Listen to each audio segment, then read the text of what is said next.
미래산업 트렌드와 혁신 사례, 8주차 혁신기업 사례, 헬스케어, 전자상거래, 1차 시 헬스케어 혁신 사례, 테라노스와 23andMe. 유니콘에서 제외된 테라노스사와 유니콘이 된 23andMe. 이번 시간에 다룰 산업 분야는 헬스케어 의료 분야입니다. 2016년까지만 해도 의료 분야에 기대주는 미국의 테라노스사였고, 테라노스사를 설립한 엘리자베스 홈즈는 매스미디어의 조명을 받는 스타 기업인이었습니다. 이번 학기 강의 초두에 유니콥스란 신생 단어를 소개하였던 적이 있습니다. 유니콘이란 화려한 단어에 콥스란 단어의 합성어로 죽은 유니콘 혹은 유니콘 시체로 번역되고 있습니다. 아무리 유니콘 기업이라도 100% 성공이 지속되는 것은 물론 아닙니다. 테라노스사의 경우를 보면 우리나라에서도 발생되었던 사건도 떠오르게 합니다. 아직 진실이 어떻게 밝혀질지는 모르겠지만 미래산업과 혁신을 공부하는 우리에게 시사하는 점이 많은 것 같습니다. 그래서 현재로서는 유니콘 기업이나 혁신 기업 리스트에서 떨어져 나갔지만 테라노스사의 창업 스토리나 CEO 혹은 최근 사건에 대하여 살펴보도록 하겠습니다. 또한 국내에는 아직 잘 알려져 있지는 않지만 개인 유전 정보 분석 산업을 개척해 나가고 있는 또 다른 헬스케어 산업 분야의 유니콘인 23andMe사의 혁신 사례를 분석하고 4차 산업의 핵심 요소인 빅데이터의 활용과 의료, 바이오 산업 분야와의 연계도 분석하여 보도록 하겠습니다. 헬스케어 산업 분야인 테라노스, 23andMe에 대한 분석을 시작해 볼까요? 여러분, 안녕하세요. 이번 시간에는 테라노스와 23andMe의 창업 스토리에 대해 알아보도록 하겠습니다. 또한 최근 보도 및 비즈니스 모델과 성공 요인 및 시사점에 대해 공부하여 보도록 하겠습니다. 테라노스 소개 및 최근 보도 분석. 성인이라면 누구나 한 번쯤은 혈액 검사를 해본 적이 있을 텐데요. 대부분 건강 진단을 할 때 하지만 매번 해도 익숙해지지 않고 이렇게 많은 혈액이 필요한지 생각이 들기도 할 것입니다. 그런데 테라노스라는 회사에서 나온 혈액 검사가 한 방울의 피로 70가지 넘는 질병을 검사할 수 있는 혈액 검사의 이노베이션을 성공했다고 합니다. 에디슨이라고 하는 기계에 한 방울의 피만 넣으면 혈액 검사 결과가 나오고 저렴한 가격도 파격적이었기에 혁신이라고 한 것입니다. 게다가 이 혁신적인 아이디어를 현실화한 장본인은 엘리자베스 홈즈로 19살 때 스탠포드 대학을 자퇴하고 2003년 테라노스라는 회사를 차렸습니다. 2003년 19세의 나이에 테라노스를 세운 홈즈는 어린 시절 바늘이 무서워 주사를 맞지 못한 기억에서 사업 아이템을 떠올렸다고 하는 등 스토리텔링에 능했습니다. 스탠퍼드대 화학과에 조기 입학해 중퇴하고 싱가포르 게놈연구소에서 일한 그는 큰 의심을 받지 않았습니다. 금발미녀 최고 경영자 CEO에 등장해 대중은 열광했고 스티브 잡스를 존경해 검은색 터틀넥을 즐겨 입는다는 그에게는 여성 스티브 잡스라는 별명도 붙었습니다.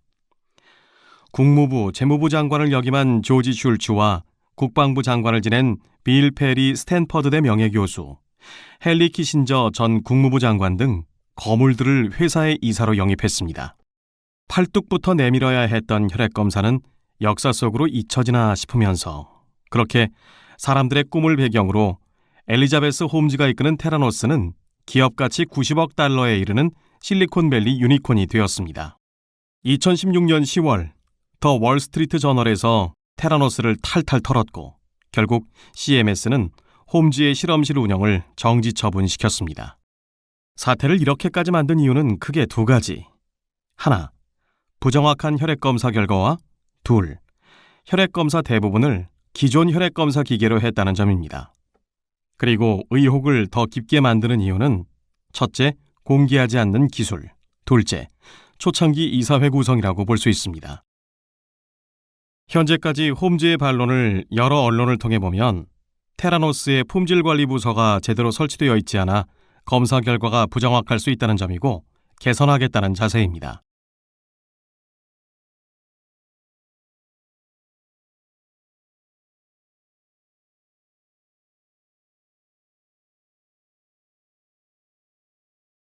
이렇게 19살 때 스탠퍼드를 중퇴하고 기존의 비효율적인 혈액검사 방법을 피 한 방울의 혁명적 검사법으로 대체하겠다며 테라노스를 설립한 엘리자베스 홈즈는 지금 미국 스타트업계와 의료계에 적지 않은 논란을 던져주었습니다.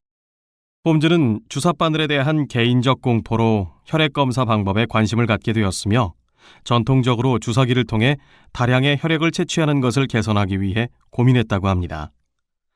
스탠퍼드 의대의 필리스 가드너 박사에 따르면 홈즈는 처음에 감염질환 검사용 혈액 채취를 위해 팔에 붙이는 패치를 아이디어로 냈으며 자기한테 자문을 구했지만 패치는 상품화되지는 못했다고 합니다.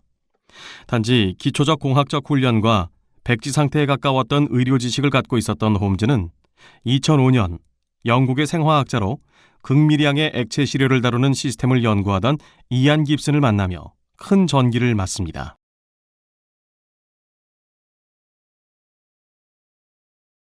깁슨즈와 다른 연구진의 공동 연구로 23개의 특허를 받았는데 홈즈 자신도 19개 특허를 가지고 있습니다. 피 한 방울로 240개 이상의 검사를 15분 내에 제공할 수 있다고 주장하고 있습니다. 홈즈는 스티브 잡스를 흠모하며 팔로알토에 테라노스를 세우고 옷 고를 시간이 아깝다며 잡스처럼 터틀넥 셔츠를 입고 다녔습니다. 2013년 하반기 애리조나, 캘리포니아, 펜실베니아주에 각각 42개, 2개, 1개의 직영 매장을 개장했는데 테라노스의 매장은 대부분 파트너 계약을 맺은 복합 약국 체인점 윌그린 안의 별도 부스 형태입니다. 홈즈는 여러 미디어에 최연소 자수성가 여성으로 소개되었는데 오라클 등 유수의 캘리포니아 투자자들로부터 4억 달러의 투자를 유치하고 기업 가치 90억 달러로 평가받는 면모를 보였습니다. 의사의 처방 없이도 사람들이 혈액 검사를 받을 수 있도록 법을 개정하는 데 성공하기도 하였습니다. 홈즈는 월스트리트 저널의 논란 후 월스트리트 저널의 기사에 대해 홈즈는 여러 매체와의 인터뷰를 통해서 부당한 공세이고 감정적 반응을 보였습니다. 그래서 법적 불확실성을 덜기 위해서 아래 홈페이지의 자사 서비스 문구에서 몇 방울의 피만 있으면 혈액 검사가 가능하다라는 내용을 삭제했으며 현재 테라노스 매장에서는 혈액 검사가 계속 이어지고는 있지만 예전처럼 몇 방울의 피가 아닌 주사바늘을 이용한 다량의 샘플 채취로 바뀌었습니다. 월스트리트 저널의 폭로 기사와 꼬리에 꼬리를 무는 의문이 생성되고 있어 테라노스가 시행하는 혁신적인 혈액검사 방법에 대한 의문이 최근 크게 불거지면서 잡스의 후계자를 자처하는 홈즈의 명성에도 흠집이 났습니다. 의문은 계속 있었습니다만 그동안 홈즈는 스타트업의 생리상 핵심 영업비밀에 대해 공개할 수 없다며 외부의 공세를 차단하고 있습니다. 논란에도 파괴적 혁신의 시도는 이어질 듯합니다. 홈즈의 아이디어는 다른 형태로라도 계속 살아남을 가능성이 큽니다. 왜냐하면 미국 혈액검사 시장은 연간 750억 달러의 시장으로 62%가 병원 외에서 처리되며 몇 개의 회사가 과점하는 형태이기 때문입니다. 환자로서도 전통적 혈액 채취에 대한 반감이 크고 공급 시장도 소수 회사가 과점하고 있고 그 시장 규모가 크다면 새로운 기술 혁신을 통해 서비스를 크게 증징할 여지가 충분합니다. 다음은 테라노스에 대한 신문 기사를 통해 테라노스에 대해 정리해 보겠습니다. 미국판 황우석 또는 오보카타 하루코라 불리는 엘리자베스 홈즈. 2014년 홈즈는 혈액 몇 방울로 260여 개 질병을 진단할 수 있는 메디컬 키트 에디슨을 선보였습니다. 등장과 동시에 미국 의료 시장은 발칵 뒤집혔고 테라노스는 실리콘밸리의 성공 기업으로 꼽히며 시장 가치는 90억 달러로 평가되었습니다. 그러나 2015년 월스트리트 저널에서 취재한 결과 혈액검사 효과가 상당 부분 과장돼 있음이 밝혀졌습니다. 실제로 에디슨 키트로 진단할 수 있는 질병은 16종에 불과하고 나머지 200여 개의 병은 기존 대기업이 출시한 기기를 이용해 진단했다는 사실이 밝혀졌습니다. 테라노스의 주력인 혈액검사 사업은 전면 중단되었고 연구소와 센터도 문 닫은 상태이며 홈즈는 사법당국의 조사까지 받게 되는 등 불명예를 안게 되었습니다. 23andMe 창업 스토리 소개 및 비즈니스 모델 분석. 23andMe는 미국 캘리포니아에 있는 헬스케어 유전자 검사 회사로 2006년에 설립되었습니다. 개인용 유전자 검사기 제조사, 고객의 타액을 통해 분석한 유전 정보를 바탕으로 다양한 질병 정보, 약물 반응, 유전적 특징에 대한 분석 결과를 제공합니다. 고객의 타액을 통해 분석한 유전 정보를 바탕으로 120여 개의 주요 질병에 대한 발병 확률, 20여 개 특정 약물에 대한 반응, 50개 질병 유전자의 보인자 현황, 그리고 60여 개의 유전적 특징들에 대한 분석 등을 제공합니다. 의사 없이 스스로에 대한 유전 정보를 검사할 수 있는 키트를 내놓으면서 단숨에 뜨거운 감자로 떠올랐습니다. 개인의 유전 정보를 분석, 보유, 활용하는 개인 유전 정보 시대를 열어나가는 선두주자이고, 기업이 의료기관을 통하지 않고 소비자에게 직접 유전자 분석 서비스를 제공토록 한 DTC 형태입니다. 디지털 헬스케어 분야에서 가장 파격적인 행보를 보여주고 있습니다. 참고로 23는 인간 유전자의 염색체 수를 말합니다. 누구나 2013년 11월을 기준으로 23andMe의 웹사이트에서 분석 키트만 주문한 뒤 침을 뱉어 우편으로 보내 자신의 유전 정보 분석을 받을 수 있습니다. 단돈 $99에 120개 질병에 대한 위험도 분석, 20여 개 약물에 대한 민감도, 60여 개의 유전적 특징, 조상의 네안데르탈인 유전 여부와 비율, 호모사피엔스 비율 등 250여 종류가 넘는 분석을 제공합니다. 계속해서 23andMe가 어떤 사업을 하는지 4가지 측면에서 살펴보도록 하겠습니다. 23andMe는 초기 구글 벤처스의 막대한 투자를 받아 화제를 모았음은 물론이고, 할리우드 스타를 포함해 유명인들을 모아놓고 침뱉기 파티 같은 재미있는 이벤트를 벌여 시선을 끌었습니다. 특히 앤 워지스키는 미국에서 가장 대담한 CEO라는 꼬리표가 붙을 정도로 공격적 마케팅과 경영을 했습니다. 창업 초기에 $1,000 가까이 하던 테스트 가격을 $99까지 파격적으로 낮췄고, 2013년 여름에는 TV 광고까지 해서 고객이 2013년 말 기준 50만 명에 달할 정도로 큰 화제를 몰고 다녔습니다. 하지만 2013년 11월 말 한 차례 위기가 있었습니다. FDA가 23andMe의 질병 위험도 분석 및 약물 민감도 분석의 정확도 및 오남용 가능성에 대해서 의문을 제기하며 추가적인 의학적 검증을 받을 때까지 판매 중지를 명령한 것입니다. 그 후 질병 및 약물 분석은 중지했지만 FDA의 규제 범위에서 벗어나는 비의료적 분석은 계속 제공하였습니다. 이에 따라 초기보다 느리기는 했지만 사용자를 계속 확보해 나가며, 또한 화이자, 제넨텍, 존슨앤존슨 등의 대형 제약사와 NIH 등의 연구소와 공동 연구를 통해서 추가적인 매출처를 확보했습니다. 주로 23andMe가 그동안 축적해왔던 방대한 개인 사용자들의 유전 정보 데이터를 바탕으로 한 데이터 비즈니스라고 할 수 있습니다. 23andMe는 소비자들에게 분석 샘플인 타액뿐만이 아니라 질병 여부와 유전 형질 등의 분석에 대한 자발적 정보를 받았습니다. 또 연구 목적으로 유전 정보를 익명으로 사용하는 것에 대한 동의까지 받았습니다. 2015년 1월을 기준으로 총 80만 명의 고객이 분석했으며, 그중 60만 명이 자신의 정보를 자발적으로 제공하고 연구용 사용에 동의했다고 합니다. 그러한 빅데이터를 기반으로 2015년 1월의 보고에 따르면 23andMe는 무려 12곳의 대형 제약사 및 연구소와 공동 연구를 진행 중이라고 합니다. 한편 23andMe는 FDA의 규제를 정면 돌파하고자 계속 노력했습니다.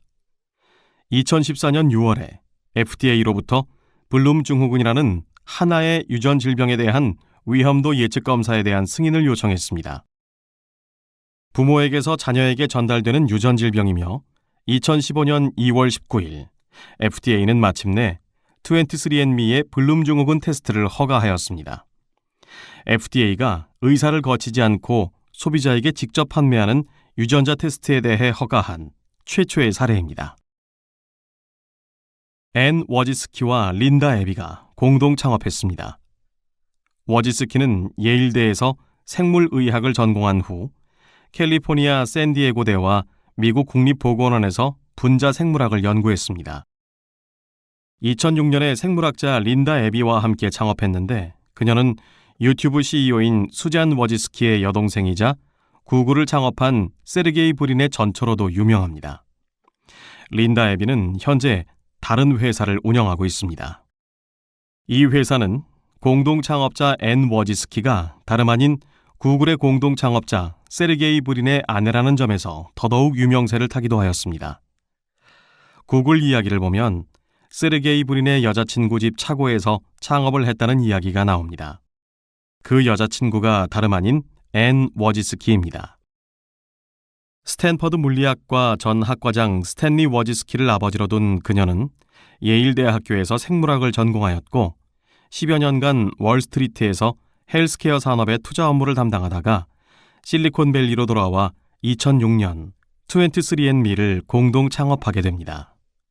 자신의 어머니가 파킨슨병을 앓았던 가족력이 있는 세르게이 브린이 23andMe의 분석을 통해 자신 역시 이 병의 발병 확률이 높다는 것을 알고는 $50밀리언을 23andMe의 연구에 기부하였던 일화도 널리 알려져 있습니다.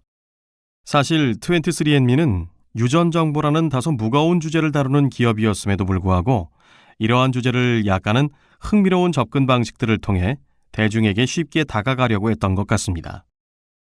초기에 23andMe는 사업을 프로모션하기 위해서 유명 인사들을 모아 소위 침뱉기 파티를 하면서 고객들을 확보하기도 하였습니다. 재미있게도 이에 관한 뉴욕타임즈 기사는 헬스 섹션이 아닌 패션 앤 스타일 섹션에 실렸습니다. 그래서 어떤 사람들은 초기의 23andMe를 생명공학 회사라기보다는 라이프 스타일 분야의 회사라고 평하기도 합니다. 창업 초기에 23andMe는 분석 서비스를 $999라는 다소 부담스러운 가격에 내어놓았습니다. 당시에는 분석 가능한 질병이나 유전 특징들도 지금보다 적었던 것을 고려한다면 썩 매력적이지 않았던 가격이었을 것입니다. 하지만 이 가격은 2008년 9월에 $399로 또 2012년 12월에는 $99에 파격적인 가격으로 내려왔습니다.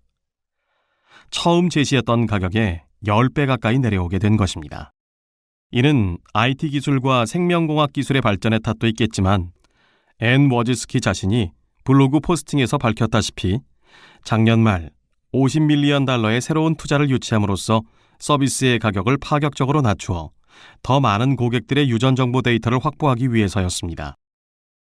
앤 워지스키는 23andMe의 올해 목표가 100만 명의 유전 데이터를 확보하는 것이라며 이 숫자가 의학을 새로운 분야로 이끌고 지금까지 답하지 못했던 질문들을 해결할 수 있는 티핑 포인트가 될 것으로 전망하였습니다. 100만 명의 유전 정보라는 빅데이터를 선점하겠다는 것은 실로 야심찬 계획이라고 하지 않을 수 없습니다. 뿐만 아니라 미국 다인종 다문화 국가에서 사람들이 궁금해하는 자신의 뿌리에 대해서도 분석을 해줍니다. 즉 나에게 유럽, 아프리카, 아시아 인종의 유전자가 얼마나 들어있는지, 모계 부계의 조상이 어느 대륙에서 왔는지, 자신에게 네안데르탈의 피가 얼마나 섞여 있는지 등에 대해서도 분석을 해주는 것입니다. 단일 민족 국가인 우리나라에서는 이런 부분이 크게 주목받지는 못할 것 같지만 서양인들에게는 큰 의미가 있을 수도 있겠죠. 성공 요인 및 시사점. 앤 워지스키는 먼저 헬스케어 산업이 해결해야 할 문제로 이것이 돈이 될 만한 것인가, 그렇지 않은가를 따지는 것이라고 하였습니다. 헬스케어 투자업계에서 오래 일했던 그녀는 기존의 헬스케어 산업은 질병은 돈이 된다는 간단한 공식에 의해서 움직인다고 하였습니다. 하지만 이것은 결국 그녀의 도덕적 기준에 맞지 않았으며 23andMe 역시 개인 고객을 최우선으로 생각하는 도발적인 철학을 바탕으로 만들어졌다고 강조하고 있습니다. 사실 개인 유전체 분석에 대해서 사람들은 크게 두 가지 상반된 태도를 보인다고 합니다.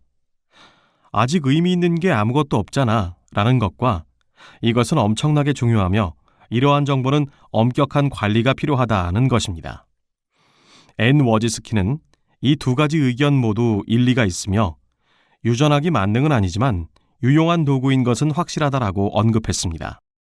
10 Things About You 링크에 들어가면 아래와 같은 조사 항목들이 나오게 되는 것 같습니다.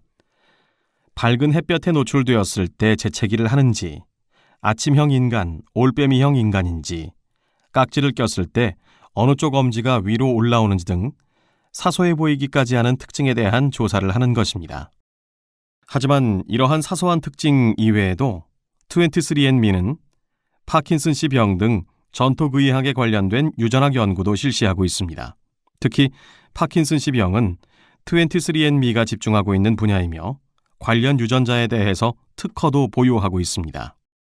이렇게 사용자에게 지노타입을 통해 유전형 분석을 해주고 이후 사용자가 자신의 표현형 데이터를 연구에 참여하기 위해 자발적으로 제공하며 이를 통해 새로운 유전학 연구를 진행하는 것은 전리를 찾아볼 수 없는 혁신적인 모델입니다.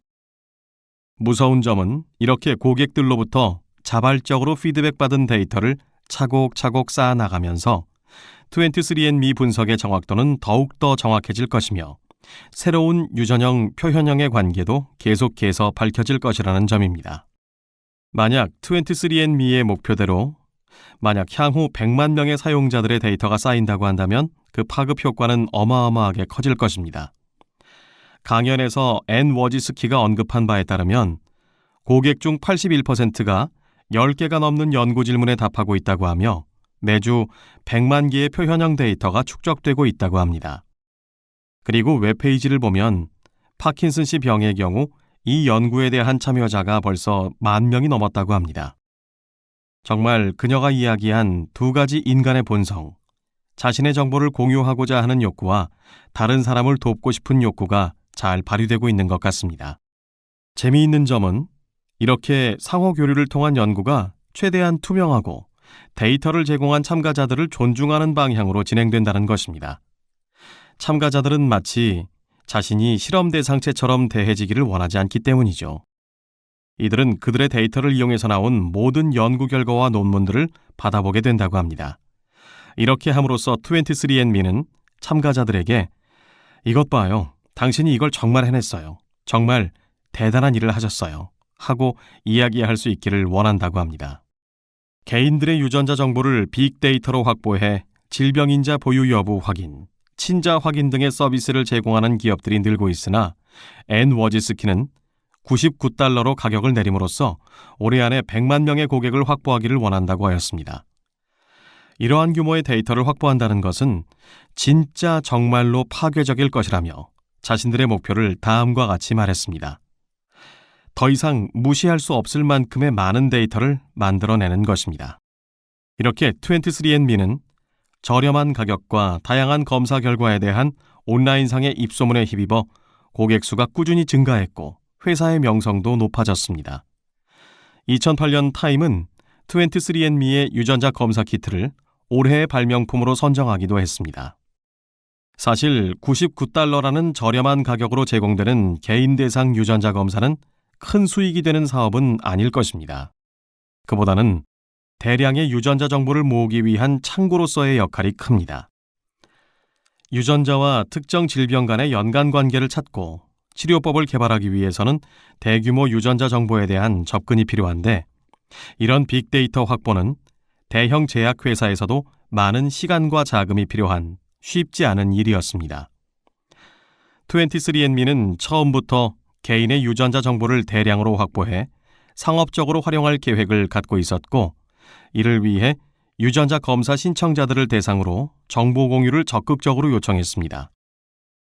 개인들의 공헌이 과학 발전 및 질병 치료에 큰 도움이 된다고 이타주의에 호소했으며 모든 정보는 익명화되고 정보 공유 중단을 언제든지 요청할 수 있다고 회사의 높은 개인정보 보호 수준을 강조했습니다. 그 결과 고객의 80%가 자발적 정보 공유에 동의했는데 특히 파킨슨병과 같은 난치병을 가진 고객들은 더 적극적으로 데이터 공유에 찬성했습니다. 지금까지 학습한 내용을 정리해 보겠습니다. 학습을 상기하면서 내용을 확인하세요.